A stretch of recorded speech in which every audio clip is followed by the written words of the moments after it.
Breaking news. CM Revanth Reddy మంత్రులతో lunch meeting నిర్వహించారు. తన నివాసంలో లంచ్ ఏర్పాటు చేసి మంత్రుల్ని ఆహ్వానించారు. లంచ్ అనంతరం జూబ్లీహిల్స్ ఉప ఎన్నికలపై సమీక్ష నిర్వహించారు. ఈ మీటింగ్కు party in charge Meenakshi Natarajan, party chief Mahesh Goud మంత్రులు హాజరయ్యారు. జూబ్లీహిల్స్ ఉప ఎన్నిక ప్రచారం అనుసరించాల్సిన వ్యూహంపై చర్చించారు. రేపటి నుంచి కొత్త కార్యక్రమాలు చేయాలని దిశానిర్దేశం చేశారు సీఎం. బూత్ లెవెల్లో ఓటరును నేరుగా కలిసే కార్యక్రమాన్ని రూపొందించాలని మంత్రులను ఆదేశించారు. బూత్ స్థాయిలో కీలకమైన వ్యక్తుల ఇండ్లకు వెళ్లి ప్రభుత్వ పథకాలను, అభివృద్ధి కార్యక్రమాలను వివరించాలని పార్టీ నేతలకు సూచించారు.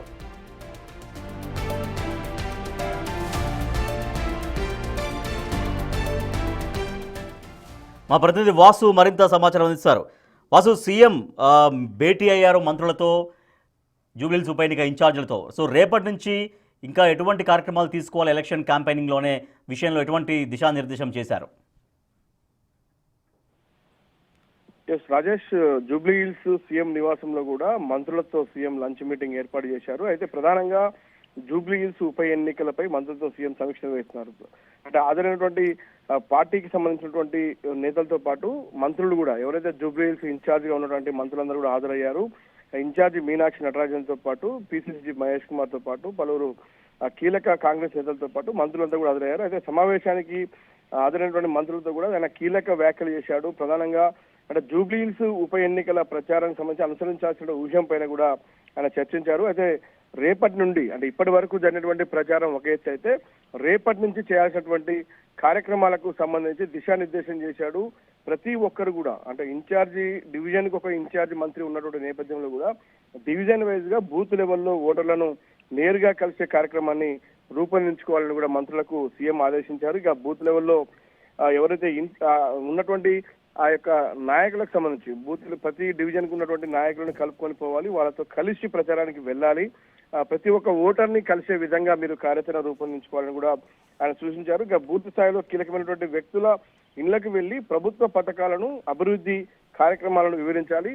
ఒకవేళ రేపు భవిష్యత్తులో కాంగ్రెస్ ఎమ్మెల్యే అభ్యర్థి నవీన్ యాదవ్ గెలిస్తే మీకు చేయబోయేటువంటి సంక్షేమ పథకాలు ఏంటి, అభివృద్ధి కార్యక్రమాలు ఏంటి కూడా ప్రతిదీ వాళ్ళకు తెలిసేలా చెప్పాలి. ఇప్పటిదాకా కాంగ్రెస్ ప్రభుత్వం చేసినటువంటి సంక్షేమ పథకాల ద్వారా లబ్ధి పొందినటువంటి విషయాలు ఏంటి, గత 10 ఏళ్ల బీఆర్ఎస్ ప్రభుత్వంలో కూడా జరిగినటువంటి నష్టం ఏంటి, జూబ్లీహిల్స్ కాన్స్టిట్యున్సీకి సంబంధించినటువంటి వ్యవహారంలో కూడా బీఆర్ఎస్ గెలిచినప్పటికీ కూడా ఎలాంటి అభివృద్ధికి నోచుకోలేదు జూబ్లీహిల్స్.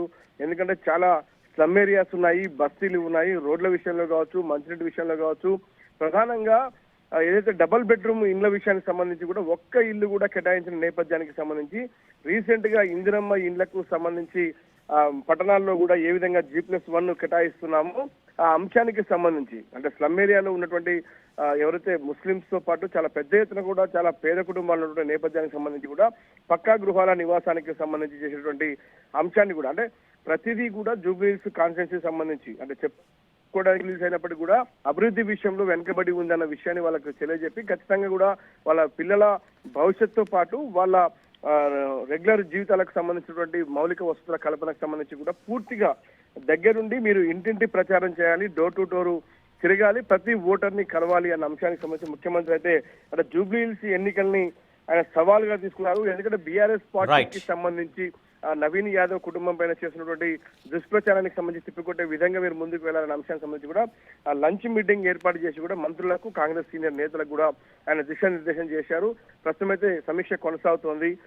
రేపటి నుంచి కూడా జరిగేటువంటి ముఖ్యమంత్రి ప్రచారానికి సంబంధించి రోడ్ షోలతో పాటు బైక్ ర్యాలీ కూడా పాల్గొనబోతోంది. దానికి సంబంధించిన ఏర్పాట్లను కూడా దగ్గరుండి చూసుకోవాలని కానీ మంత్రులకు, కాంగ్రెస్ నేతలకు కూడా ముఖ్యమంత్రి అయితే ఆదేశాలు జారీ చేశారు. Right, thank you Vasu. CM Revanth Reddy నివాసంలో లంచ్ మీటింగ్ ఏర్పాటు చేశారు. మంత్రులు, ఇంకా నియోజకవర్గానికి సంబంధించిన జూబ్లీహిల్స్ నియోజకవర్గానికి సంబంధించిన ఇన్ఛార్జీలందరూ కూడా ఈ మీటింగ్కు హాజరయ్యారు. కాంగ్రెస్ పార్టీ ముఖ్య నాయకులు కూడా హాజరయ్యారు. ఇంకొక వారం రోజులు మాత్రమే జూబ్లీహిల్స్ ఉప ఎన్నికకి ప్రచార సమయం మిగిలి ఉన్న నేపథ్యంలో ఇంకా ఈ వారం రోజులు నేరుగా ప్రజల్ని ఎట్లా కలవాలి, ప్రతి ఓటర్ని ఎట్లా అడ్రస్ చేయాలనే దానిపైన సీఎం రేవంత్ రెడ్డి దిశానిర్దేశం చేశారు నాయకులకు.